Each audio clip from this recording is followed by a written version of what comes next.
สบายดียินดีต้อนรับท่านเข้าสู่ iTech Channel ศูนย์รวมความเป็น IT แล้วก็มื้อนี้เราจะมาแกะกล่องอุปกรณ์นี้กันนี่เลย Hivision Wi-Fi เนาะกล้องวงจรปิดที่ว่าเป็นรุ่นระบบไล่สายติดตั้งง่ายถ่ายสะดวกไปเบิ่งกัน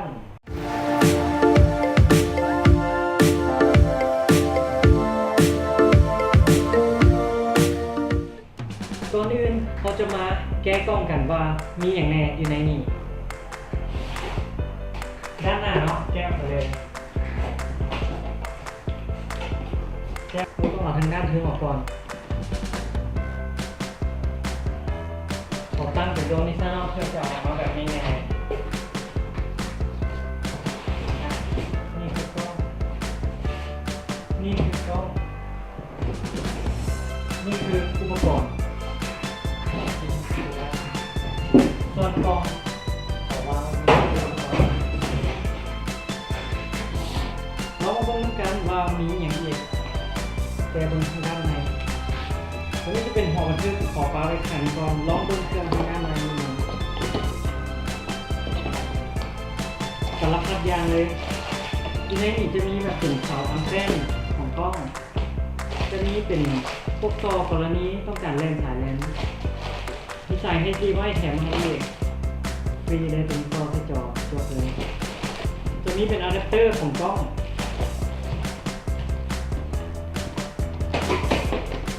ต่อมาก็จะเป็นตัวกล้อง4หน่วยแบบนี้มาจับมันเป็นสักหน่วยหนึ่งขนาดเบาบางน้อยมองมือกล้องนี้เป็นกล้องเป็นอย่างนะแบบนี้เนาะแต่ว่าจะมีระบบกันน้ำอยู่ใช้ไฟ12 โวลต์ติดตั้งง่ายเป็นเพียงแค่ต่อไฟแบบติดตั้งเลยนะเนาะว่ามีอย่างแน่ล้องแก้กล่องบนเติมด้านในก็จะมีเป็นหัวบันทึกของกล้องคือรุ่นทั่วไปเลยคู่มือแล้วก็มีอะแดปเตอร์บนทันดิเกย์คำพูดสมว่าอะแดปเตอร์แท้เราแล้วกับพวกสายคันดิสอย่างต่างๆไอ้นี่ก็จะมีเมาส์อีกตัวนี้ก็จะเป็นอุปกรณ์ทั้งหมดของกล้องเนาะลักๆก็จะมีซ้ำนี่แหละเพียงแต่ในนี้เขาไม่ได้เอาอะแดปเตอร์มาโชว์เนาะอะแดปเตอร์ของกล้องนี่แต่ว่าในขั้นตอนที่ว่าเชื่อมต่อเนี่ยเขาโชว์ขั้นตอนแรกก็มีตัวนี้ประกอบเป็นฮาร์ดดิสก์แบบนี้เข้าไปในเครื่องนี้ก่อนแล้วสำหรับขั้นตอนการประกอบตัวนี้นี่ไปเบิ่งวิดีโอตัวหลังเด้อเพราะว่าเขาเฮ็ดไปก่อนแล้วขอวิวแบบไวๆเลย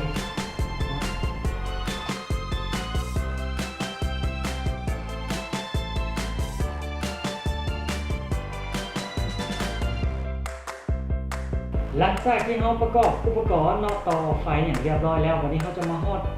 ขั้นตอนการเปิดที่หน้าจอว่าติดตั้งค่าแบบง่ายเดียวเนาะการตั้งค่าง่ายให้ง่ายมาเลยสำหรับคนที่ผู้เป็นก็ยังเฮ็ดได้แต่ถ้าผู้ใดที่ว่ากังวลว่าถ้าซื้ออุปกรณ์จากทางห้างเอาไปเนาะจากซ่องเอาไปแล้วล่ะเวลาสิไปติดตั้งบ่ฮู้ขั้นตอนติดตั้งหรือว่าวิธีการติดตั้งบ่ฮู้บ่เป็นหยังเบิ่งวิดีโอนี้เฮ็ดได้เลยหรือว่าบางท่านเขาจะตั้งค่าให้แล้วเขาจะส่งไปหาลูกค้าที่อยู่ตามแฝงเพิ่นสามารถแบบว่าไปแค่ซุปไฟแล้วก็เอาจับกล้องใส่กับฝาก็ถือว่าจบเลยแบบสามารถเบิ่งได้เลยเนาะแล้ววันนี้เขาลงมาเปิดเครื่องกันว่ามันจะเป็นอะไรไปเบิ่งกันเลยหลังจากที่เขาต่อปลั๊กเสียบอย่างเรียบร้อยแล้วเนาะเขาก็มาทำการเปิดเครื่องเนาะหรือว่าเปิดสวิตช์ขึ้นมาวันนี้มาเบิ่งที่หน้าจอแล้วว่ามันจะเป็นอะไรเครื่องมันก็จะเริ่มสตาร์ทขึ้นเนาะ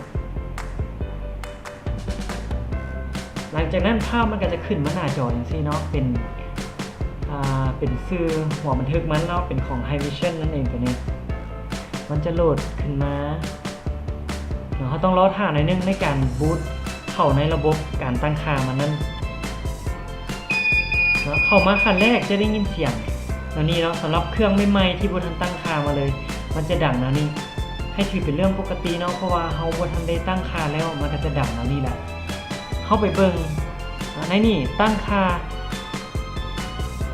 user เนาะเป็นแอดมิน password เฮาสามารถตั้งตามที่เฮาต้องการได้หรือว่าถ้าต้องการอยากตั้งเป็น standard เพียงแค่ใส่เป็น admin 1 2 3 4 5เนาะเป็นตัว A ใหญ่ในนี้เขาจะตั้งเป็นแบบคือที่เฮาเว้าเลยจะใส่รหัสยืนยันอีกครั้งนึงเนาะ confirm new password ใส่คือเก่า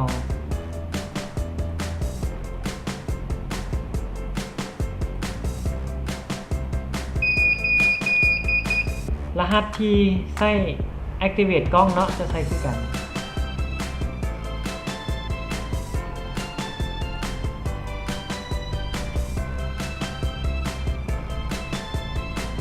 หลังจากตั้งรหัสผ่านเรียบร้อยแล้วเนาะส่วนตัวนี้ต้องการจะตั้งประเทศตั้งโซนอย่างไรมันเรียกเป็น other ตัวนี้หลังจากเรียบร้อยแล้วตั้งคือกันแล้วก็กดปุ่มโอเคจะทำการเช็คแล้วก็จะบอกว่าอุปกรณ์เขาได้ทำการ active หรือว่าเริ่มใช้งานได้แล้วหลังจากนั้นมันจะมาขั้นตอนนี้เนาะคือเขาจะกดแบ็กออกไปเลยเนาะโบตั้งอย่างนี้โอเคมันว่ารหัสกล้องค่ายคือกันเนาะโบเป็นยังกด yes ไปเลยวันนี้มันจะมาให้เขาตั้ง pattern เขาเห็นหลายๆอยู่ในโทรศัพท์เขาก็คือการตั้งค่าแบบ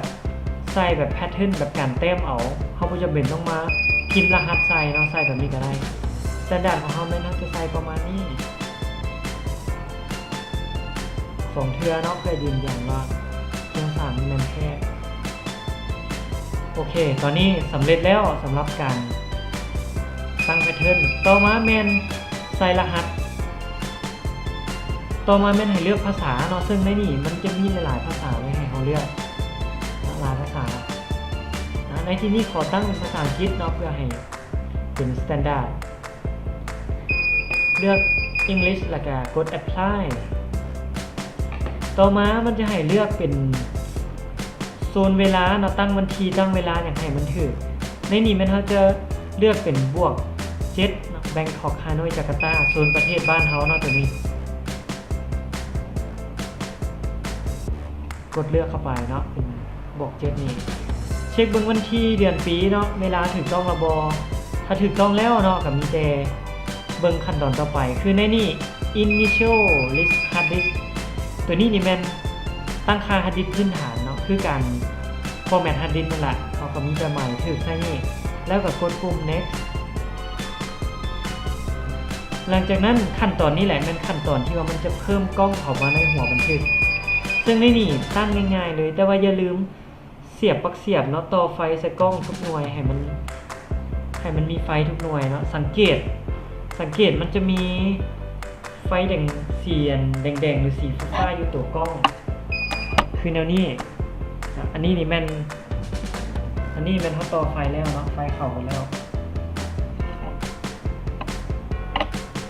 เอามาเบิ่งหน้าจอตอนนี้แล้วเนาะที่ว่าเฮาว่าเช็คบนกล้องแล้วก็เพียงกดปุ่มนี้เลย add all กล้องมันจะทำการโหลดแล้วก็ขึ้นมาโชว์ที่นี่ไปเลยตอนนี้เขาได้ทำการแอดกล้องทั้งหมดแล้วแล้วก็กดปุ่ม exit ออกไป yes ตอนนี้มันขึ้นมาแล้วมันบอกเอาแบบถ่ายทำได้เลยตอนนี้ก็ถือว่าสำเร็จแล้วในการที่ว่าเขาตั้งค่าเพิ่มกล้องเข้ามาในหัวบันทึกและก็จบกันไปแล้วกับการแก้กล้องเราเบิ่งทางในและกับการตั้งค่าพื้นฐานของหัวบันทึกสำหรับผู้ใดมากเนาะเราต้องการจะเขียนผู้เพิ่มเติมก็อย่าลืมกดไลค์กดแชร์กดติดตามเพื่อเวลามีวิดีโอบทเรียนอย่างที่เขาก็จะได้แบบเห็นเลยได้เรียนรู้นำเลยสำหรับมื้อนี้ก็ขอจบลงเพียงเท่านี้เนาะเดี๋ยวเจอกันใหม่ในวิดีโอหน้าขอขอบใจ